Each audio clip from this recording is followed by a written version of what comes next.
Hello friends, இன்றைக்கி நம்ம என்ன பார்க்க போகிறோன்னா ஒரு சூப்பரான டிஷ் தாங்க. என்னென்னு பார்த்தீங்கன்னா, இந்த மஞ்சள் பூசணிக்காய் வச்சு தான் பண்ண போகிறோம். எப்போவுமே பொரியல் இல்லைன்னா கடையல் அப்படி தானே செய்வோம். இன்றைக்கி நம்ம டிஃப்ரெண்ட்டாக செய்யலாம் வாங்க. கொஞ்சமாக தண்ணியை சூடு பண்ணிவிட்டு அது கூட கொஞ்சம் உப்பு சேர்த்துட்டு அது கூடவே லைட்டாக எண்ணெய் சேர்த்துக்கலாம். இது நான் என்ன டிஷ்ஷுன்னு சொல்லலாம்னு நினைக்கிறீங்களா? பாஸ்தா தாங்க. ஸோ எல்லோ பம்ப்கின் பாஸ்தா பண்ண போகிறோம். ஸோ நம்ம எடுத்துருக்க அளவை விட அதிகமான தண்ணி தான் நம்ம வச்சுருக்கணும். ஸோ அந்த பாஸ்தா அதில் முழுகி இருக்கணும். இப்போ இந்த தண்ணி கொஞ்சம் கொதிச்சதுக்கப்புறமா அதில் சேர்த்துக்கலாம். எண்ணெய் கண்டிப்பாக சேர்த்துக்கோங்க, அப்போ தான் ரொம்ப ஒட்டிக்காமல் இருக்கும். ஒரு 80 to 85% வெந்தாலே போதும். இப்போ இந்த மாதிரி ஒரு மஞ்சள் பூசணிக்காவை எடுத்து இது நல்லா தோல் சீவி நம்ம கட் பண்ணி வச்சுக்கலாம். அதுக்கு முன்னாடி கொஞ்சமாக நம்ம முந்திரி பருப்பை சுட தண்ணியில் ஊற வச்சுக்கலாம். ஒரு 10 minutes இருந்தாலே போதும்.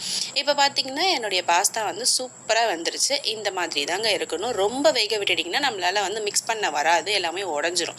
ஸோ அதனால் ஒரு 85% குக் ஆனாலே போதும்.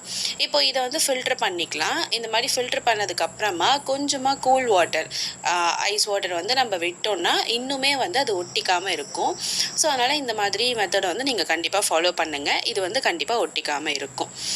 இப்போ நம்ம தேவையான இன்க்ரீடியன்ஸ் பார்த்துக்கலாமா? இந்த மஞ்சள் பூசணிக்காவை தோல் சீவி இந்த மாதிரி கட் பண்ணி எடுத்துக்கிட்டேன். அது கூடவே வெங்காயம் அண்ட் ஒரு 4-5 பல்லு பூண்டு இது எல்லாத்தையும் எடுத்து வச்சுக்கலாம். இப்போ இதெல்லாம் ஃபர்ஸ்ட் நம்ம கொஞ்சமாக எண்ணெய் அப்படி இல்லைன்னா பட்டர், இது ரெண்டுத்தில் எது வேணால் விட்டுக்கலாம். ஸோ பட்டர் சூப்பரான டேஸ்ட் கொடுக்கும். இந்த வாட்டி நான் எண்ணெயில் தான் வதக்கிக்கிறேன். லைட்டாக இதை வதக்கிக்கலாம். இதை வதக்கினதுக்கு அப்புறமா தான் நம்ம தண்ணி விட்டு வேக வைக்க போகிறோம். ஏன் இதை லைட்டாக வதக்கிட்டு வேக வைக்கிறான்னு பார்க்குறீங்களா? ஃபர்ஸ்ட் டைம் நான் டேரெக்டாக வேக வச்சு அதை அரைச்சிக்கிட்டேங்க. அது ஒரு டேஸ்ட் கொடுத்தது. இந்த மாதிரி லைட்டாக வதக்கிட்டு அரைச்சங்க, அது ஒரு டேஸ்ட் கொடுத்தது. அதான் எப்படின்னு தெரில, பட் அதை விட இது செம்ம டேஸ்ட்டாக இருந்தது. இதில் இப்போ நம்ம கொஞ்சமாக தண்ணி விட்டு அது வேகிற அளவுக்கு தண்ணி விட்டுக்கலாம். இதில் நம்ம தண்ணி விட்டுட்டு இதை கொதிக்க விட்டு வேக விட்டுக்கலாம். இது கூடவே ஒரு 2-3 மிளகாய் நான் சேர்த்துக்கிறேன். காரத்துக்கு ஏற்ப சேர்த்துக்கலாம். அண்ட் இது இல்லாமல் நம்ம சில்லி ஃப்ளேக்ஸ் அண்ட் பெப்பர் தூள் இது ரெண்டுமே ஆட் பண்ண போகிறோம். ஸோ இது எல்லாத்தையும் மைண்டில் வச்சுக்கிட்டு தான் நம்ம இங்கேயே மிளகாய் சேர்க்கணும். இப்போ பார்த்தீங்கன்னா இந்த பூசணிக்காய் சூப்பராக வந்துருச்சு. பூசணிக்காய் வெந்துட்டாலே ஆட்டோமேட்டிக்காக அந்த பூண்டுமே வெந்துடும். இப்போ பார்த்தீங்கன்னா இதை நான் நல்லா ஆற விட்டுட்டு மிக்ஸி ஜாரில் சேர்த்து இதை அரைச்சிக்க போகிறோம். தண்ணியெலாம் விட வேண்டாம். இதை நார்மலாகவே அரைச்சிக்கலாம். இது கூட அந்த ஊற வச்சுருந்தோம்ல அந்த முந்திரி பருப்பையும் சேர்த்து இந்த மாதிரி பேஸ்ட்டாக அரைச்சிக்கலாம். ஸோ இதை விட்டுட்டு இது கூடவே கொஞ்சமாக தண்ணி விட்டுக்கலாம். ரொம்ப அதிகமாக தண்ணி விட்டுறாதீங்க, அப்புறம் பாஸ்தாவில் இந்த கிரேவி ஒட்டாமையே போயிடும். ஸோ அதனால் கொஞ்சமாக தண்ணி விட்டு இதை நல்லா மிக்ஸ் பண்ணி விட்டுருங்க. இது கூட கொஞ்சமாக சில்லி ஃப்ளேக்ஸ், அதுக்கப்புறம் பெப்பர், எல்லாமே காரத்துக்கு ஏற்பதாங்க, அண்ட் உப்பு இது எல்லாத்தையும் போட்டுட்டு நல்லா மிக்ஸ் பண்ணி விட்டுருங்க.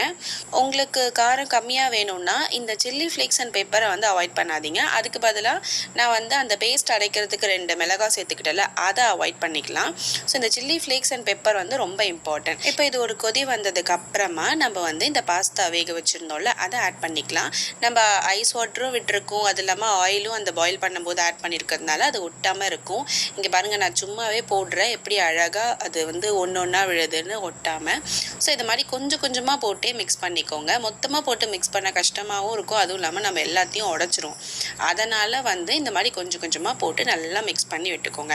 நான் கொஞ்சமாக பாலாடை எடுத்து வச்சுருக்கேன். ஸோ இந்த ஏடை நான் மிக்ஸி ஜாரில் போட்டு அரைச்சி அதை ஃப்ரெஷ் க்ரீம் மாதிரி நான் விட்டுக்கிறேன். உங்ககிட்ட ஃப்ரெஷ் க்ரீம் இருந்தால் அதை ஆட் பண்ணிக்கோங்க. அப்படி இல்லைன்னா சீஸ் கூட ஆட் பண்ணிக்கலாம். ஸோ இது ரெண்டுத்தில் எதை ஆட் பண்ணாலுமே சூப்பராக இருக்கும். நான் பால் ஆடை இருக்குல்ல, அந்த ஏடை நான் ஸ்டோர் பண்ணி வச்சுருப்பேன். ஸோ அதை மிக்ஸி ஜாரில் போட்டு அரைச்சி அதை நான் ஃப்ரெஷ் க்ரீமாக எடுத்துக்கிட்டேன். ஸோ இது சூப்பராக இருக்கும். மஸ்ட்டு ட்ரைன்னு சொல்லுவேன். குழந்தைங்களுக்குலாம் ரொம்ப பிடிக்கும். நீங்களும் ட்ரை பண்ணி பார்த்துட்டு எப்படி வந்துச்சுன்னு கமெண்ட் பண்ணுங்கள். அப்படியே மறக்காமல் லைக் பண்ணுங்கள், ஷேர் பண்ணுங்கள், சப்ஸ்கிரைப் பண்ணுங்கள். டாடா பாய்.